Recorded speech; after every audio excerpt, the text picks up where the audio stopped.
Assalamualaikum warahmatullahi wabarakatuh.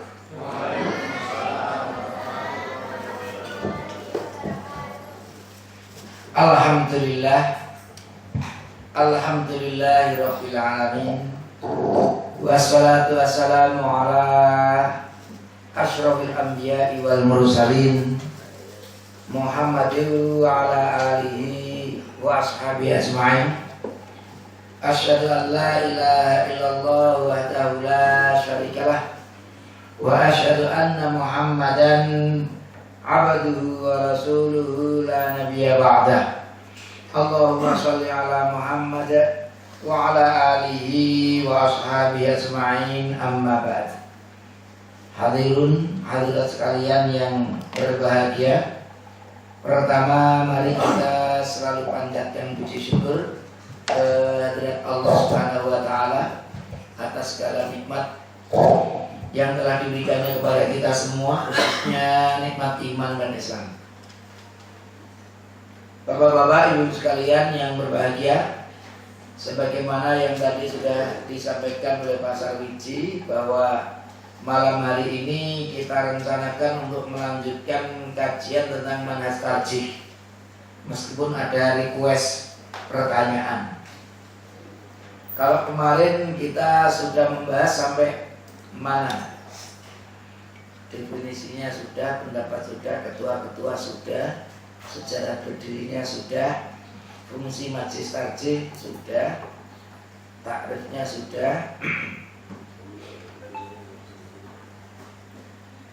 contoh praktek tarjih sudah.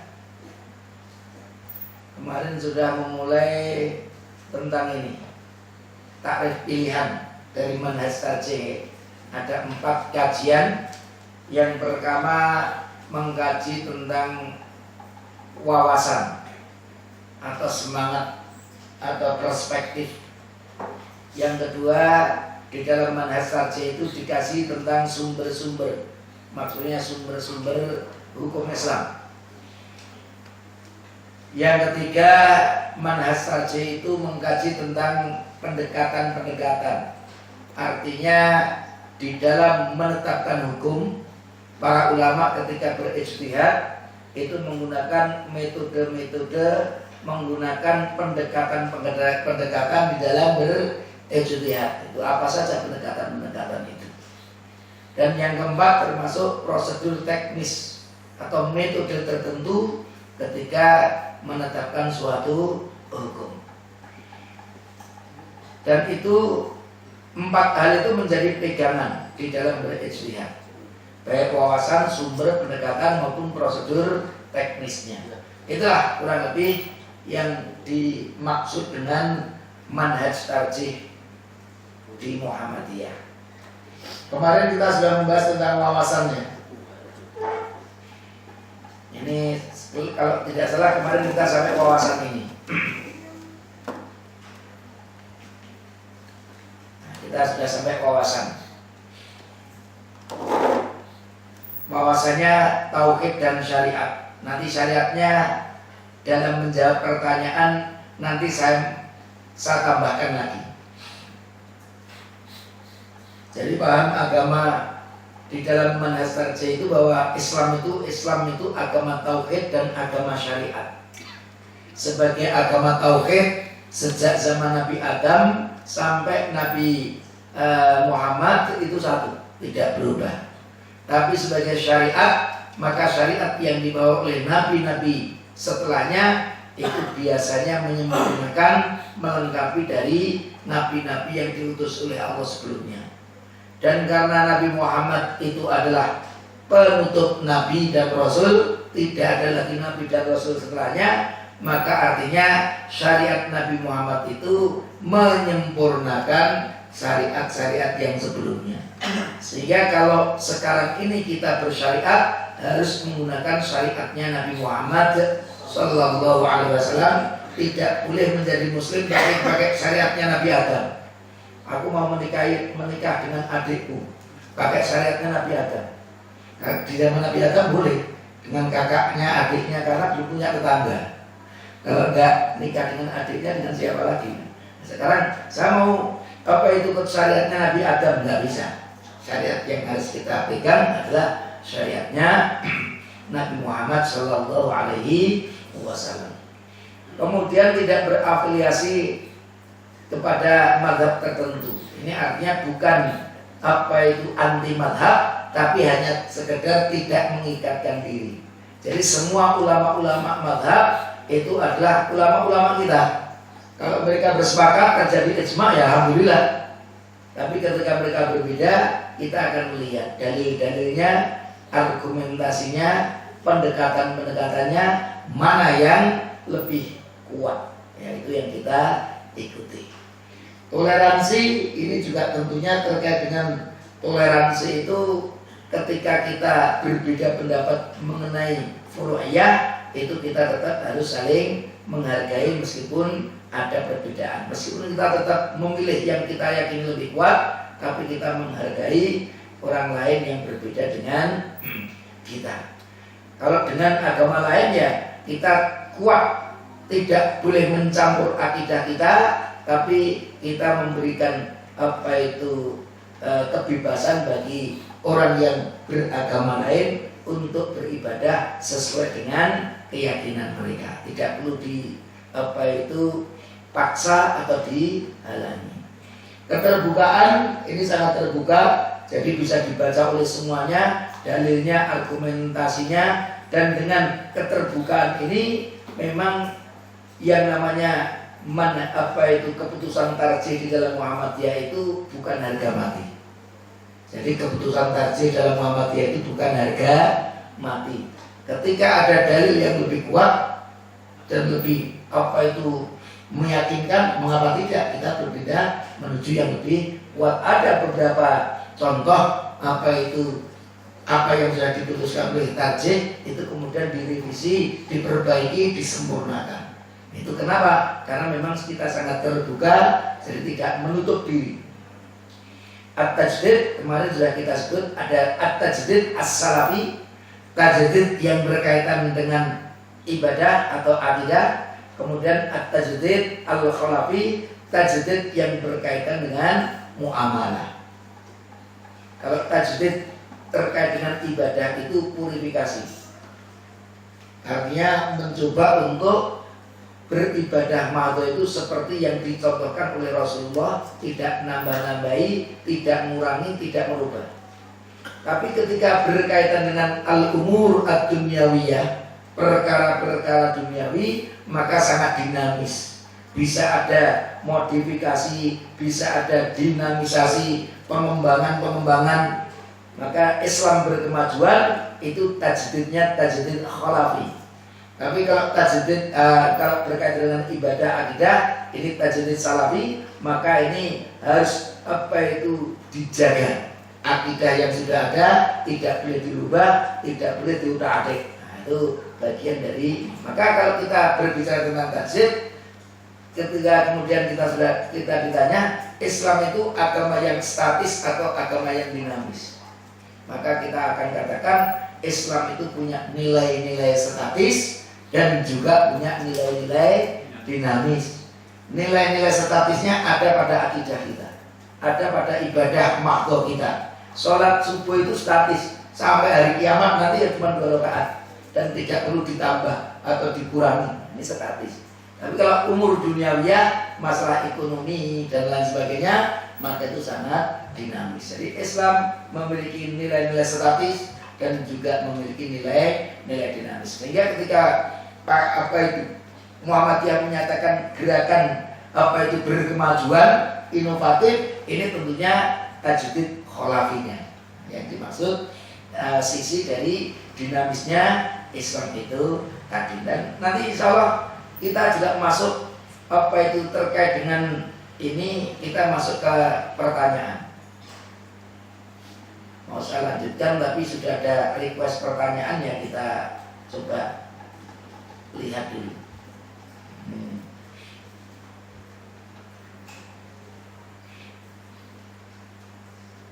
Pertama, doa kunut witir. Doa kunut witir seperti ini tuh tulisannya Pak Sarwiji. Mungkin sudah disebutkan doanya ya Pak. Belum, pokoknya itu saya itu. Doa kunut seperti ini dibaca di sholat witir tiap malam apa khusus di bulan Ramadan. Artinya setiap kita witir itu bisa baca kunut itu atau hanya itu khusus di bulan Ramadan. Kira-kira begitu ya. Itu pertanyaannya seperti itu. Tapi kita perluas saja, kita mengkaji tentang kunut dulu ya. Tentang kunut, membaca kunut di dalam sholat subuh. Ini Muhammadiyah sudah punya apa itu posisi di sini. Kalau para ulama pun berbeda. Imam Syafi'i sunnah muakkadah. Di antara dalilnya ini, anna Rasulullah bahasa Rasulullah karena yaqnutu bis subhi wal maghrib. Rasulullah itu sholat kunut waktu subuh dan waktu maghrib. Ini riwayat Muslim. Tapi pertanyaannya, mengapa maghribnya tidak? Karena riwayat Muslim ini bis subhi wal maghrib. Tapi kenapa kok subuh saja? Ini pertanyaan kita. Jadi yang hanya subuh. Karena ini hadisnya sahih. Rasul itu kunut waktu subuh dan waktu maghrib. Nah, dilakukan sholat apa itu berdasarkan hadis ini, maka bukan sekedar subuh tapi juga maghribnya. Nah, ini apa itu hadisnya sahih. Tapi nanti ada yang memahami lain, bukan kunut subuh yang dimaksud. Ini juga ada hadis. Ketika itu Rasul juga berkunut, Allahumma al'an fulanan, ya Allah laknatlah si fulan, wa fulanan dan laknatlah si fulan, wa fulanan dan laknatlah si fulan. Ba'da ma yaqulu, itu diucapkan Rasul setelah beliau membaca sami Allahu liman hamidah rabbana walakal hamdu. Kemudian Allahumma itu tadi, Allahumma al'an fulanan, Allahumma al'an fulanan, ya Allah laknatilah si A, si B, si C. Fa'anzalallahu, maka Allah menurunkan ayat, laisa laka minal amri syai'un ila qawlihi fa innahum zalimun. Itu kalau kita lihat ayatnya, itu surah Ali Imran ayat 128. Jadi ketika Rasul melaknat, itu ternyata Allah menurunkan ayat ini, tidak ada sedikit pun campur tanganmu wahai Muhammad dalam urusan mereka itu. Au yatuba alaihim au yu'adzibahum. Apakah Allah akan menerima taubat mereka atau Allah akan mengadab mereka? Fa innahum zalimun. Karena sesungguhnya mereka itu adalah orang-orang yang zalim. Tapi ada pelajaran yang kuat di dalam ayat ini, bahwa ternyata ketika Rasul melaknat seseorang itu ditegur oleh Allah Subhanahu wa taala, karena urusan seseorang dilaknat atau dapat apa itu ampunan dari Allah, itu hak prerogatifnya Allah Subhanahu wa taala. Karena kita manusia tidak tahu. Abu Bakar, Umar bin Khattab yang begitu semangat untuk membunuh Nabi, ternyata kemudian menjadi pembela Nabi yang paling depan. Ini contohnya. Apa itu? Maka ya apa itu urusan akan dapat apa itu mendapat ampunan dari Allah atau dia nanti diadab oleh Allah, itu urusannya hak prerogatifnya Allah Subhanahu wa taala. Maka kalau berdoa kita tidak boleh si A si B, tapi cukup umum. Fangsurna 'alal qaumil kafirin. Ya Allah, menangkan kami dari orang-orang kafir. Menangkan kami dari orang-orang yang fasik, orang-orang yang menentang syariatmu. Titik. Enggak perlu menyebut si A si B, karena kalau sudah menyebut si A si B, itu hak prerogatifnya Allah. Allah akan mengampuni, mungkin orang itu bertobat, atau Allah akan mengadabnya karena su'ul khatimah. Ini seperti itu. Kemudian ada lagi, mazal Rasulullah untuk fil fajri hatta faraqat dunya. Ada riwayat dari Ad-Darqutni dari Anas bin Malik, Rasulullah itu terus kunut apa itu dalam salat subuh sampai faraqat dunya, sampai meninggal. Ini riwayat Ad-Darqutni. Kemudian juga ternyata itu dalam silsilah al-dhaifah, di dalam kitab hadisnya Syekh Nasiruddin Al-Albani masuk kumpulan hadis dhaif. Ini beliau nyebut hadisnya mungkar. Yang menunjukkan Rasulullah itu kunut sampai meninggal, beliau meninggal dunia. Pendapat yang kedua, dulu pernah tapi mansuh dihapus. Karena tadi ada riwayat-riwayat Rasul juga kunut tapi kemudian dihapus, dan kalau kita masih melaksanakan sekarang ini bid'ah. Itu yang buat seperti itu Imam Abu Hanifah. Jadi syariat atau apa itu masyru'iyahnya kunut itu sudah dihapus, pernah ada tapi dihapus, dan kalau kita melakukan lagi itu bid'ah. Hadisnya ini umpamanya dari Abu Malik Al-Asy'ari berkata, aku berkata kepada bapakku, wahai bapakku, sesungguhnya engkau kan pernah sholat di belakang Rasul dan Abu Bakar dan Umar dan Utsman dan Ali bin Abi Thalib di sini di Kufah sekitar 50-an tahun niat bersama mereka itu. Akal yaknutuna, apakah mereka itu biasa kunut? Ini bahkan umum, tidak sekedar kunut witir atau kunut subuh. Akal yaknutun, apakah mereka itu, yaitu Rasulullah, Abu Bakar, Umar, Utsman, Ali, apakah mereka itu kunut? Qala ay bunayya muhdath, wahai anakku, itu perkara baru. Jadi artinya apa? Rasul, Abu Bakar, Umar, Ali bin Abi Thalib nggak pernah kunut.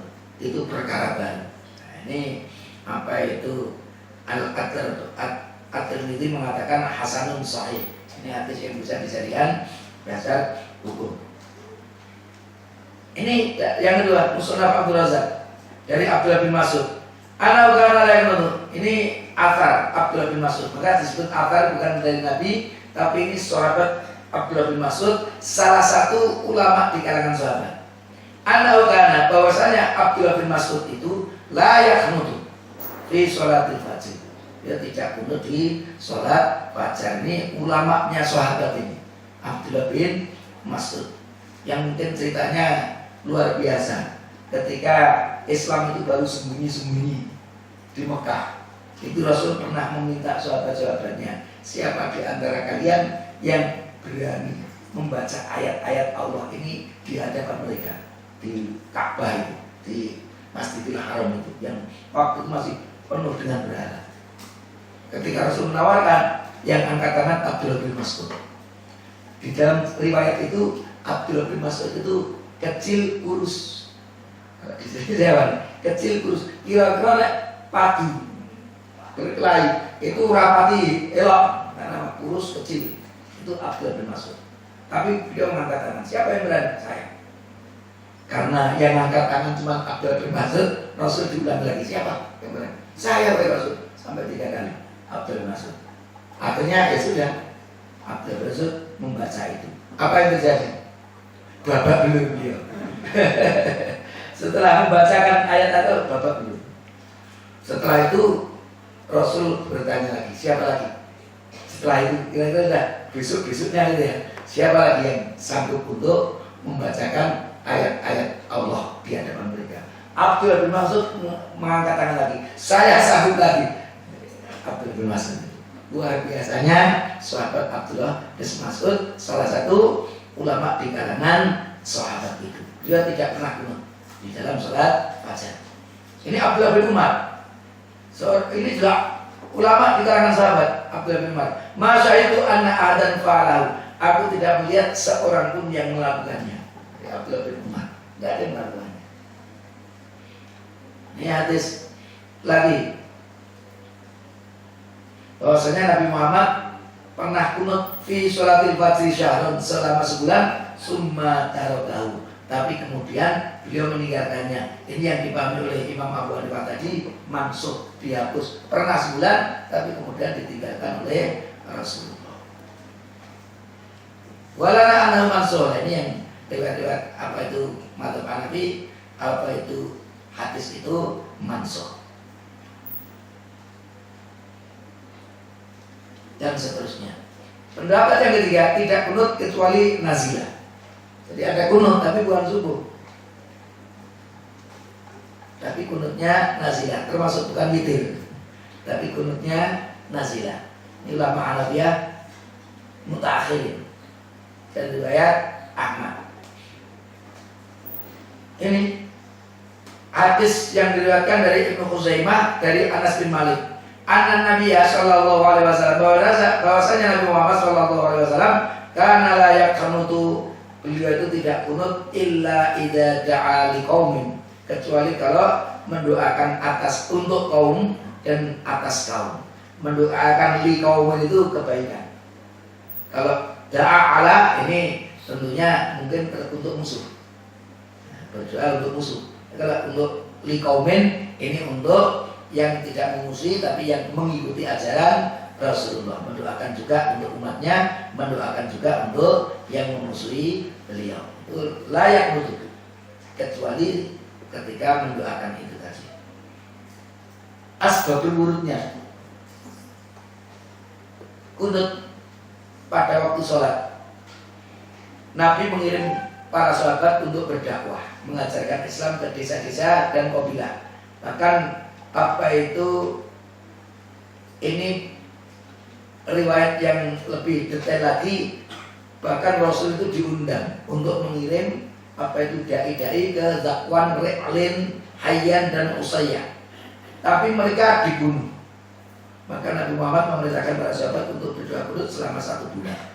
Jadi mereka itu minta, mbok kita dikirim dai-dai untuk dakwah di daerah kami, tapi pas apa itu dai-dai datang ke mereka dibantai habis. Ini apa itu, maka Rasul memerintahkan para sahabat untuk berdoa. Maka tadi Rasul ya melaknat si A, melaknat si B, tokoh-tokohnya itu. Namun doa kunut tersebut tidak hanya pada waktu sholat subuh, tapi juga pada waktu sholat yang lain. Nanti yang kita kenal dengan kunut nazilah.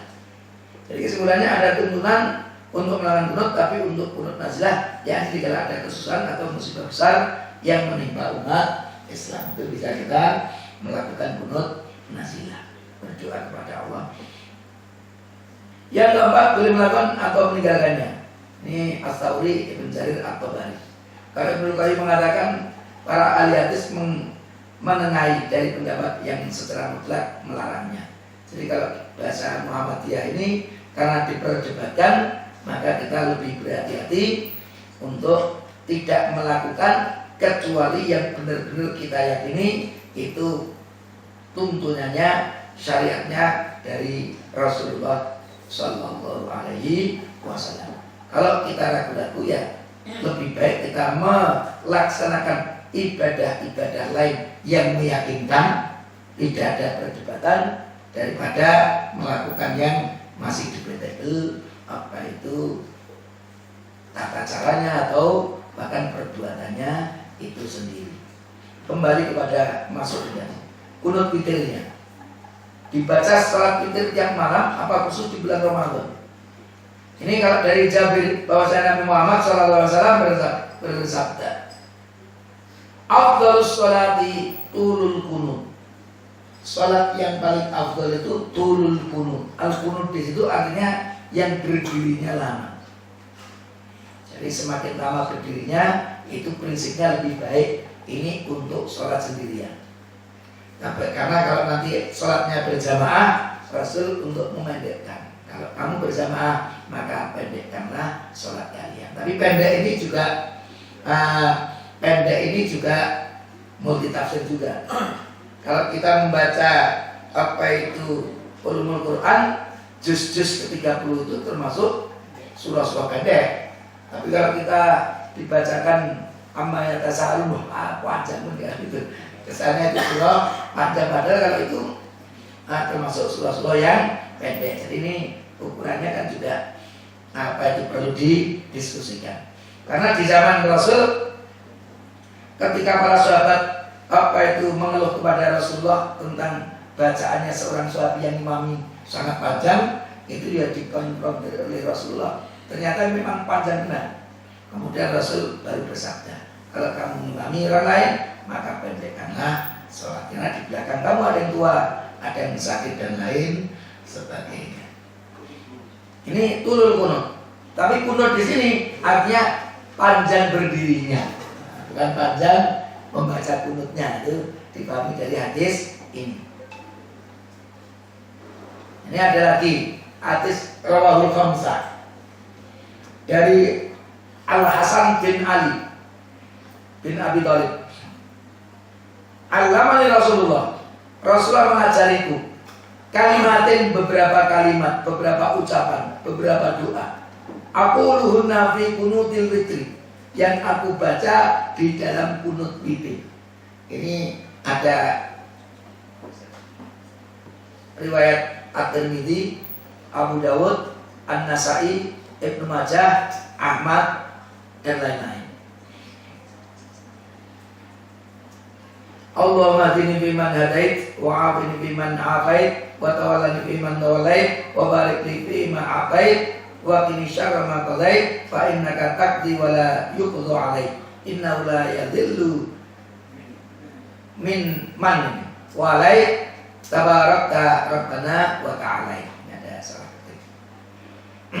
Baik, itu diriwayatkan oleh At-Tirmidzi, Abu Dawud, Ibnu Majah, An-Nasai dan juga Imam Ahmad bin Hanbal. Tapi sebagian ulama mengatakan doa kunut witir yang dibaca sesudah iktidal sebelum sujud pada rakaat terakhir di malam salat witir, baik dalam bulan Ramadan maupun di pertengahannya, itu tidak disyariatkan. Karena itu tidak perlu untuk diamalkan. Dalil-dalil yang menyatakan adanya doa kunut seperti riwayat Abu Dawud, At-Tirmidzi, An-Nasai, Ahmad dan riwayat Ibnu Majah dipandang kurang kuat karena ada perawi-perawi yang dipandang dhaif. Ada perdebatan ulama berkaitan tentang sanad dari hadis tersebut. Maka sebagian ingin berhati-hati karena diragukan apa itu hadisnya ini datang dari Rasul, maka sebagian menyatakan tidak perlu diamalkan. Meskipun juga ada nanti riwayat Ibnu Majah ini. An Ubay bin Ka'ab, dari sahabat Ubay bin Ka'ab, anna Rasulullah, bahwasanya Rasulullah sallallahu alaihi wasallam kana yutiru wa yaqnutu qabla ruku. Dia menarik. Rasul dulu kunut, yutir, witir, wa yaqnut dan kunut qabla ruku, sebelum ruku. Jadi kalau madhab Hanafi menggunakan hadis ini qabla ruku. Jadi kalau membaca Al-Fatihah kemudian membaca surah dalam witir itu, kemudian kunut dulu, baru setelah itu ruku. Jadi kalau mazhab Syafi'i apa itu habis iktidal, habis Rabbana wa lakal hamdu baru membaca doanya. Ini perbedaan terkait dengan apa itu witir. Kalau ini apa itu Hanafi itu witir. Karena kalau kunut subuh Hanafi juga tidak kunut subuh, mazhab Hanafi itu. Itu yang berkaitan dengan ini. Jadi kalau saya melihat apa itu di Muhammadiyah tidak menganjurkan buat berkaitan dengan apa itu doa-doa kunut, baik itu kunut subuh maupun kunut witir. Tapi kalau untuk witir ini ada dalil-dalil, nanti perdebatannya ya antara bacaannya itu setelah apa itu sebelum ruku atau setelah ruku atau setelah iktidal itu tadi. Itu ada apa itu dua riwayat.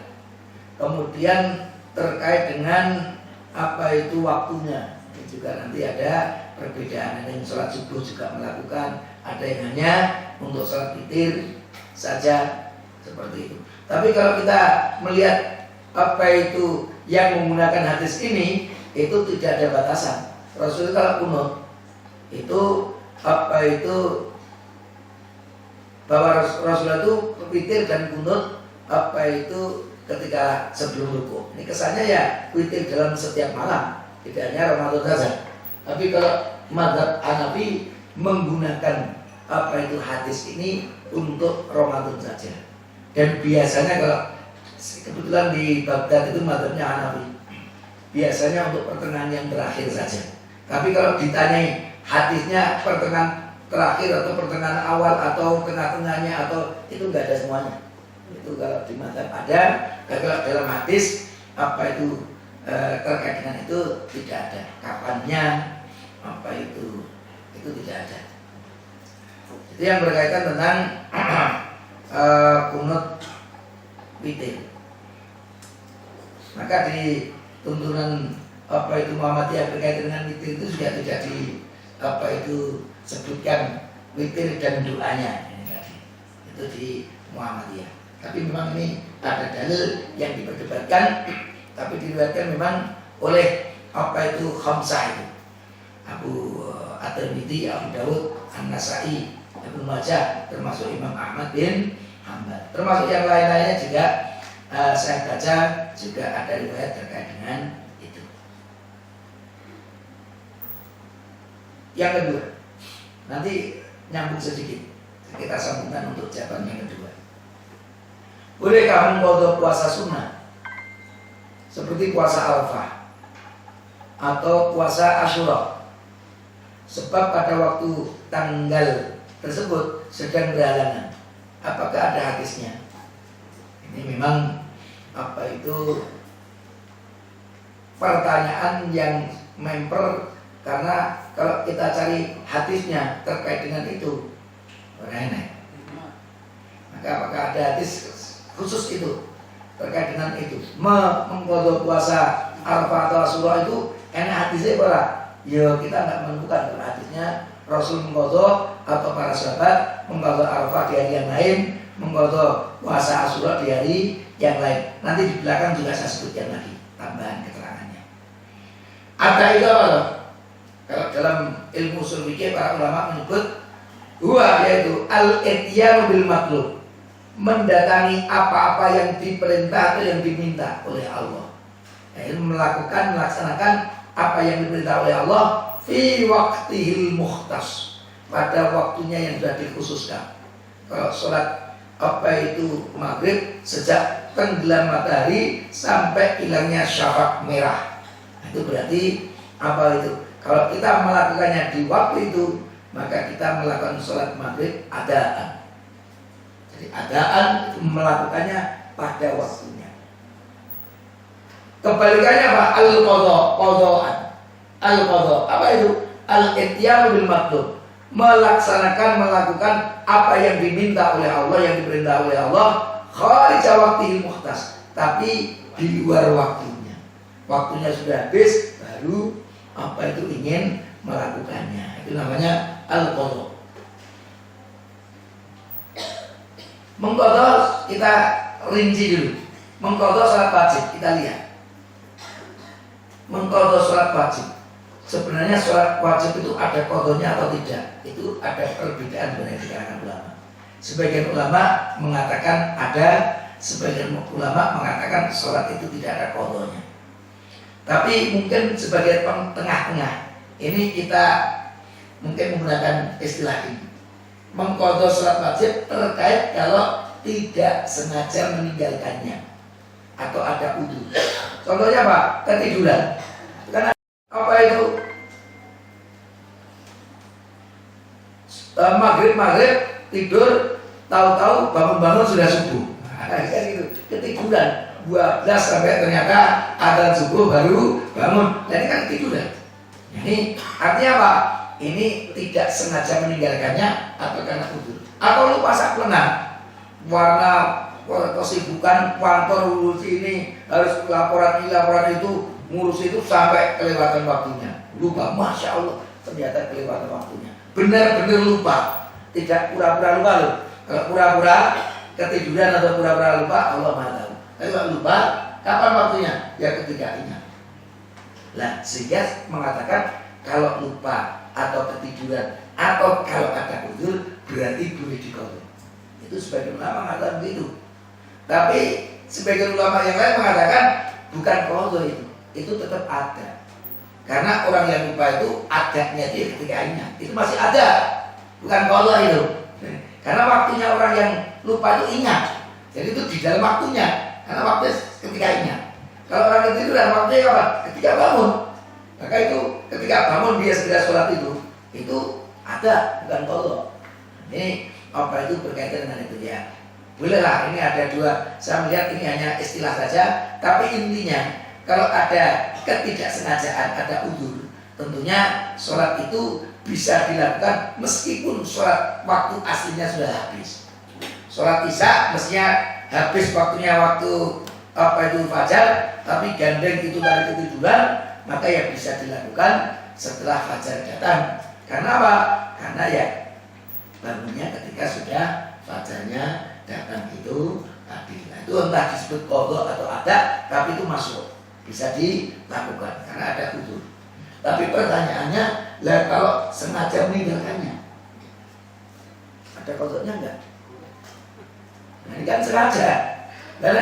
Kalau boleh kan gitu. Kalau boleh nanti gampang itu. Wes engko setiap hari tak repel aja lah. Aku semangatnya mulai jam 10. Engko sholat dari duhurnya, asar, maghrib, isya, subuh. Nah, tak qadha saja. Karena bisa mengqadha. Maka kalau kita melihat yang kuat, kalau sengaja meninggalkannya, maka tidak ada qadhanya. Sholat itu tidak ada qadhanya. Nah, waktu begini, waktu sama, aku tidak mau sholat. Besok siang baru sadar, aku tak sholat, tidak ada, tidak bisa diqadha lagi. Kenapa? Karena meninggalkannya dengan sengaja. Ini artinya apa? Kita ketika berbicara qadha itu juga melihat itu keadaannya, dia sengaja atau enggak, ada udzur atau tidak. Nah, ketika tidak ada udzur, sholat tidak bisa diqadha. Berarti yang kamu dosa, ya bertaubat saja, ganti dengan perbuatan yang baik. Ittaqillah haitsu ma kunta wa atbi'is sayyi'atal hasanah. Ya sudah, berarti kalian banyak beramal soleh, mudah-mudahan dosa meninggalkan dengan sengaja tadi diampuni oleh Allah Subhanahu wa Ta'ala. Karena kalau nanti bisa diqadha, itu berarti remeh. Bisa diqadha gampang. Iki isa lagi males, tak qadha sesuk wae. Kan bisa mengqadha artinya gampang sholat. Maka saya cenderung pada pendapat yang kalau sholat itu benar-benar sengaja ditinggalkan, nggak ada qadhanya. Ya udah dia bertobat saja kepada Allah Subhanahu wa Ta'ala. Karena tidak bisa diqadha di hari yang lain. Ini sholat wajib. Puasa Ramadan itu juga kalau ada udzur. Sebenarnya kalau ada udzur kan sakit atau safar, maka diqadha. Karena kalau menyengaja itu dosa itu. Kalau mengqadha itu sebenarnya tidak dosa. Orang mengqadha itu mengerjakan di waktu yang lain kan nggak ada dosa itu. Karena apa? Makanya kita ketiduran sholatnya. Maka apa itu dilakukan ketika bangun? Nggak dosa. Ketika orang itu sabar, kemudian hari itu dia tidak berpuasa, nanti diqadha di hari yang lain itu nggak dosa dia. Karena ada udzurnya tadi. Tapi kalau seseorang meninggalkan dengan sengaja, rene udzur, sakit ya ora, sabar ya ora, pokoke aku ora poso hari ini. Nah, ini perdebatan para ulama. Ada yang mengatakan ya harus diqadha di hari yang lain. Tapi yang lain mengatakan itu bukan qadha namanya, kafarat. Diberi kafarat, yaitu dengan puasa yang semisal, tapi puasa dia itu tidak bisa menutup puasa Ramadan yang dia tinggalkan dengan sengaja. Nah, itu itu bukan qadha, itu kafarat itu. Itu kalau tidak ada udzur itu tadi. Terkait dengan puasa sunnah, karena kita baru mengungkit ke puasa sunnah. Kalau sedang melakukan kemudian membatalkan, ini permasalahannya kalau saya perhatikan ada perbedaan ulama itu terkait kalau sudah melakukan atau sedang melakukan tapi membatalkannya. Ini untuk kasus itu loh, sedang melakukan puasa Senin Kamis begitu, kok kemudian di tengah-tengah baru zuhur atau baru sebelum zuhur kok ingin membatalkan. Kalau menurut mazhab Hanafi dan Maliki wajib mengqadha. Karena dalilnya nanti yang kita baca nanti wala tubtilu a'malakum. Janganlah kalian membatalkan amal kalian. Karena ini ada larangan, artinya al-aslu bil amr lil nahyi lit tahrim. Asal dari larangan itu menunjukkan keharaman, enggak boleh. Jadi kalau ditinggalkan wajib untuk diqadha. Itu Hanafi, Maliki. Tapi ulama Syafi'iyah, Hanabilah mengatakan boleh saja. Jadi mengqadha boleh. Jadi kalau tadi di tengah-tengah kok ada udzur kemudian dia batalkan hari itu, boleh diqadha di hari yang lain. Itu sekedar boleh. Kalau tidak dilakukan nggak apa-apa. Kalau Ibnu Baz mengatakan untuk ibadah-ibadah yang sunnah itu amirun nafsi, dia itu yang memerintah dirinya. Karena Allah tidak mewajibkan memang. Jadi itu ya kalau dia lakukan ya ada pahalanya, tapi kalau dia tidak lakukan memang tidak ada dosanya. maka tidak sampai wajib. Ya sekali boleh saja dilakukan di kota itu. Itu apa itu terkait dengan ini. Tapi yang mengerjakannya di tengah-tengah. Lainnya belum. Nah, kita kan belum mengerjakan. Jadi beda lagi nih. Ini karena kalau kita lihat di PK itu yang ada ketika sudah memulai kok dibatalkan itu harus. Tapi kalau dia belum, tapi memang tahu, waduh besok ketika surah itu pas hari haidku kan gitu tidak tahu kan. Wanita kan tahu namanya sehari 2 hari sebelumnya bahkan wis mulai jadwal haidnya, waduh engko raiso surah iki apa itu 10 Muharram boleh enggak saya apa itu qadha. Ini pertanyaannya di situ. Jadi kalau dipikir sampai di sini. Kalau di situ nggak ada lagi. Kalau di fatwa-fatwa ulama saya belum mendapatkannya terkait dengan itu. Kalau di Muhammadiyah itu prinsipnya yang namanya ibadah mahdhah atau ibadah khusus atau ini ibadah khusus atau ibadah mahdhah ya. Ini maksudnya murni. Saya lupa catat yang tadi apa itu kesusu murni, maksudnya murni, salah tulis.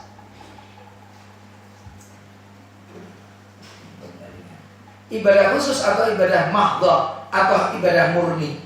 Itu mengapa disebut khusus atau mahdhah itu murni? Karena memang murni hubungannya vertikal. Seperti sholat itu hubungannya ya surga Allah. Kalau kita ingin dapat pahala dari Allah, silakan sholat. Urusannya untuk akhirat kita. Jadi nggak ada kaitannya dengan dunia. Semakin rajin sholatnya semakin kaya, itu nggak ada.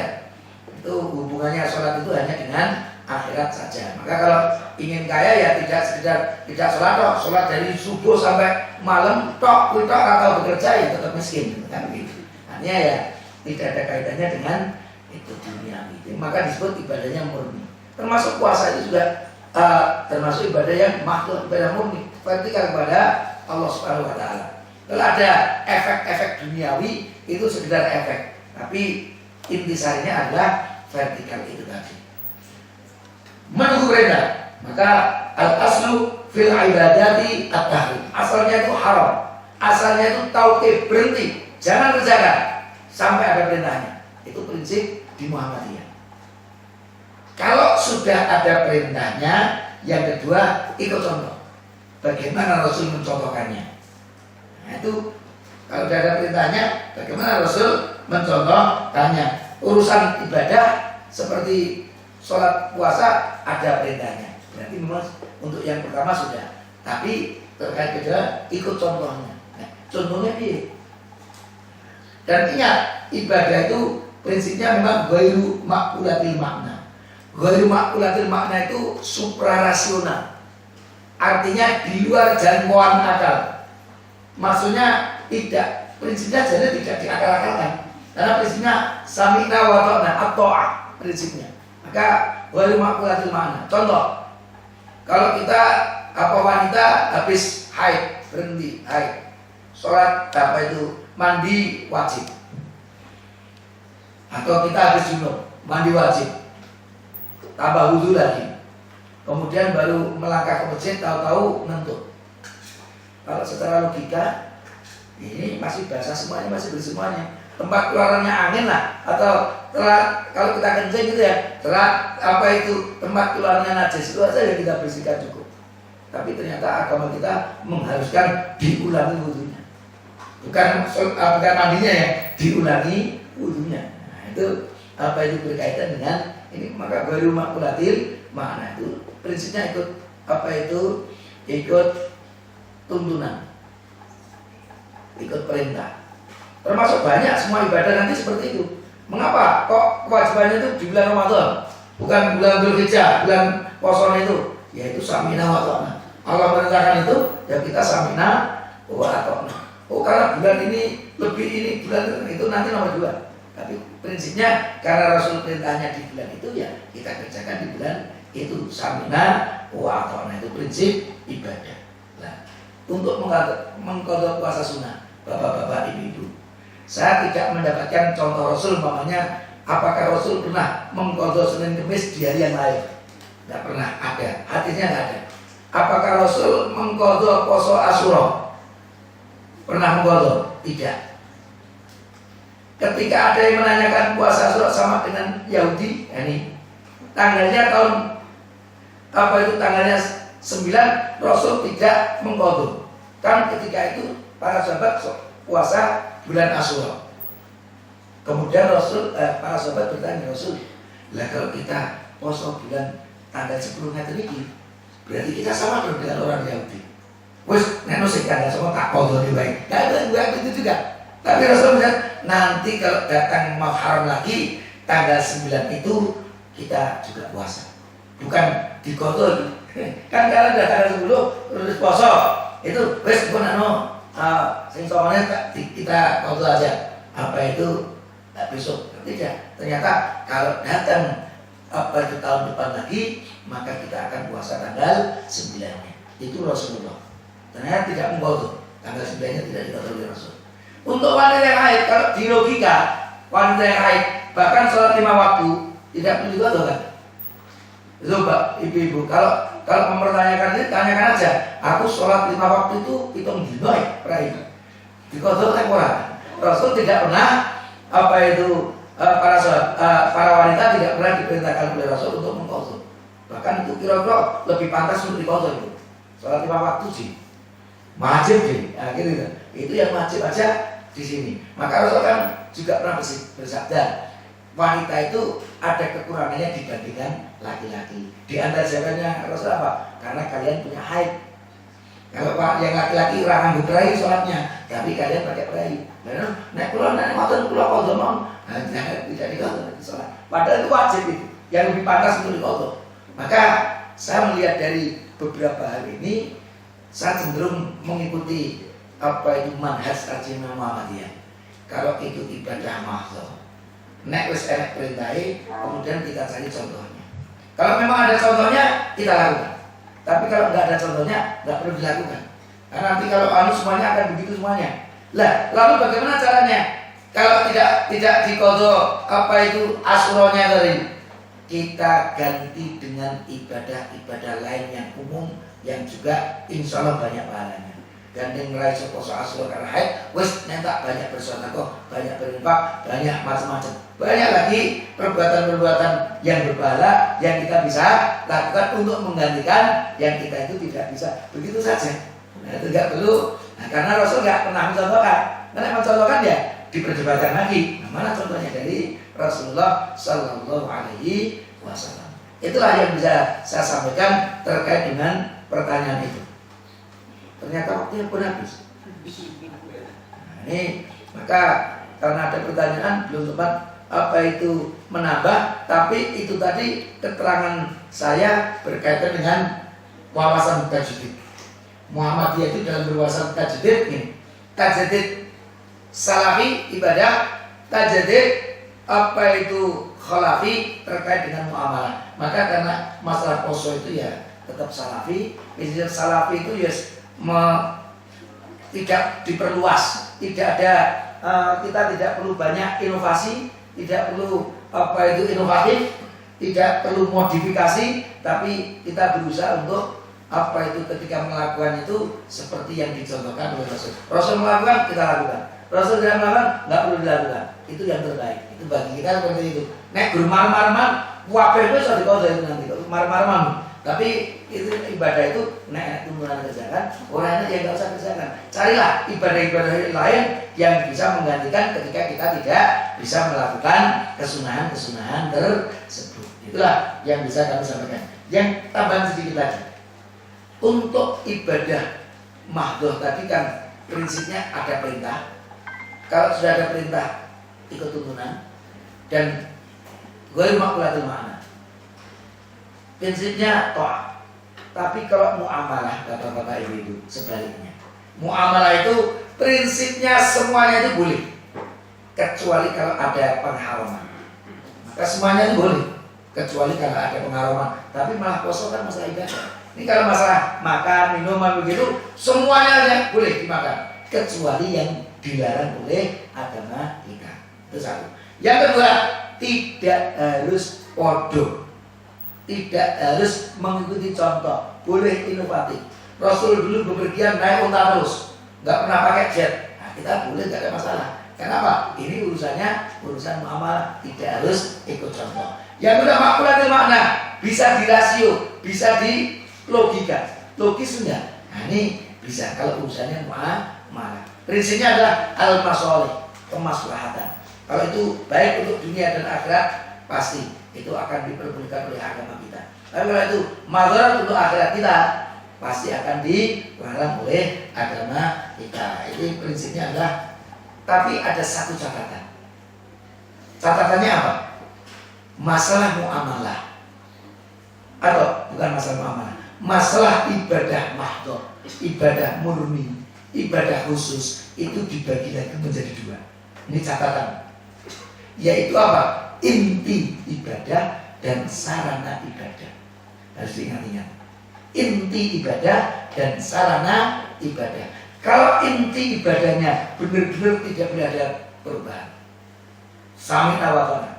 Tapi kalau itu sarana ibadah, itu maksudnya nanti ghairu mahdhah. Maksudnya itu apa itu muamalah. Jadi boleh inovasi. Contoh sholat. Mana intisari sholat? Dari takbiratul ihram sampai salam itu intisari sholat. Termasuk syaratnya wudu itu intisari dari sholat. Itu aturan-aturan. Tapi kalau sholat di atas keramik atau di atas tanah itu sarana. Rasul dulu di Masjid Nabawi nggak ada keramik itu, bukan bid'ah ini. Tapi karena sarana boleh berbeda. Rasul dulu digarisin nggak itu di Masjid Nabawi? Nggak digarisin. Tapi sekarang di keramik digarisi untuk apa? Meluruskan softnya. Itu dalam rangka ini sarana untuk melaksanakan perintah Rasul, yaitu meluruskan softnya. Jadi kalau berkaitan tentang sarana-sarana boleh inovatif. Tapi kalau intisarinya harus sampai watorna. Nah, masalah hisab itu masalah sarana. Kapan kita ayak poso? Kapan kita rampung poso? Tapi poso nih tidak dirubah sama sekali. Jadi kalau prinsipnya poso itu kan sejak terbit fajar sampai tenggelam matahari, ibadahnya nggak ada yang dirubah. Tapi alat itu hanya untuk mendeteksi saja, alat sarana untuk tahu kapan tuh hanya apa itu poso, kapan tuh rampungin poso. Seperti alat itu kita gunakan untuk sholat 5 waktu. Kapan tuh janjinya hanya zuhur itu, kapan tuh untuk waktu zuhur. Nah dihitung dengan itu. Maka hisab kita gunakan untuk sholat 5 waktu.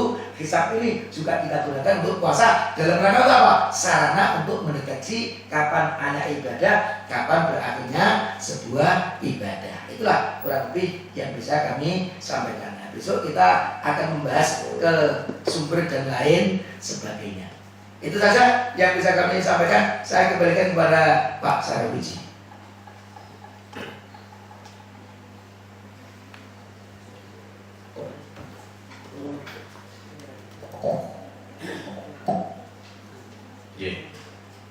Jadi jelas nih, kita kajian terkait materi manhaj traksi itu juga termasuk pembahasan seperti ini, prakteknya seperti ini. Alhamdulillah. Jadi nanti monggo untuk bisa dikembangkan tentang ketaksian ini di masing-masing ranting masjid ya. Kita sudah punya ahlinya, Mas Arif Bahmudin, yang PITM itu bisa kita manfaatkan untuk kajian-kajian semacam itu. Ya, monggo nanti bisa ada Mas Ilham, dan yang putri bisa kepada putrinya Pak Yasmin, itu sudah PITM, kalau kajian putri ya. Alhamdulillah di Bulu ini kan sudah ada dari PITM itu yang ya nanti bisa mengembangkan khasanah keilmuan kita untuk masalah kekajian ini. Kemudian yang kedua, ora usah ribet-ribet mikir gitu loh. Artinya ya sing kira-kira wis ana tuntunane ngono kuwi ya wis dienggo ngono guys. Ora usah golek sing ora-ora. Enggak bingung.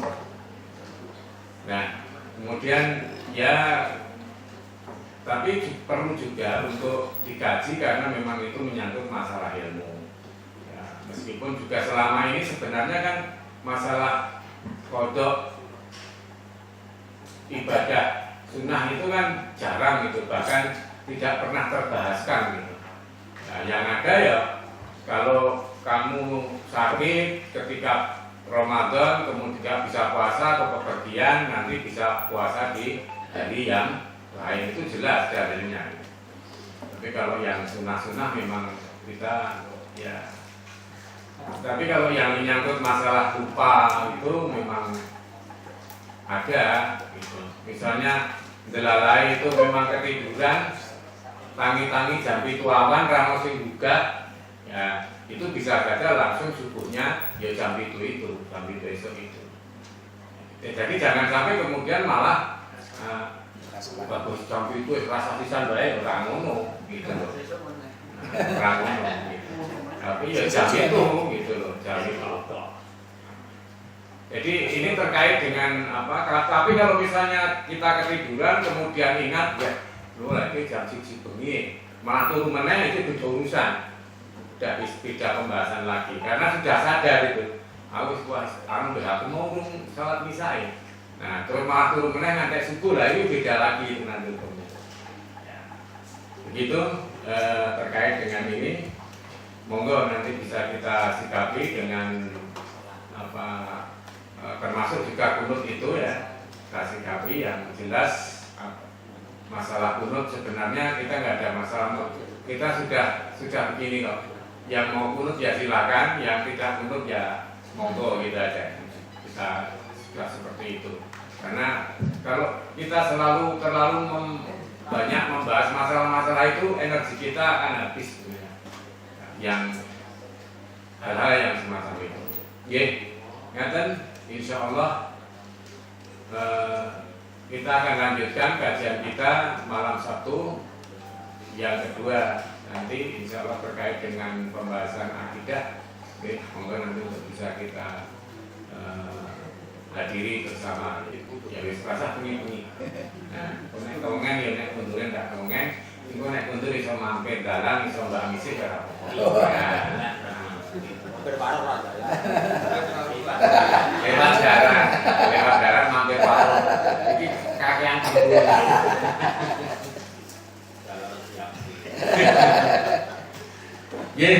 Mari kita akhiri kajian kita pada malam hari ini dengan membaca hamdalah. Alhamdulillahirabbil alamin. Nasrun minallah wa fatun qarib. Assalamualaikum warahmatullahi wabarakatuh.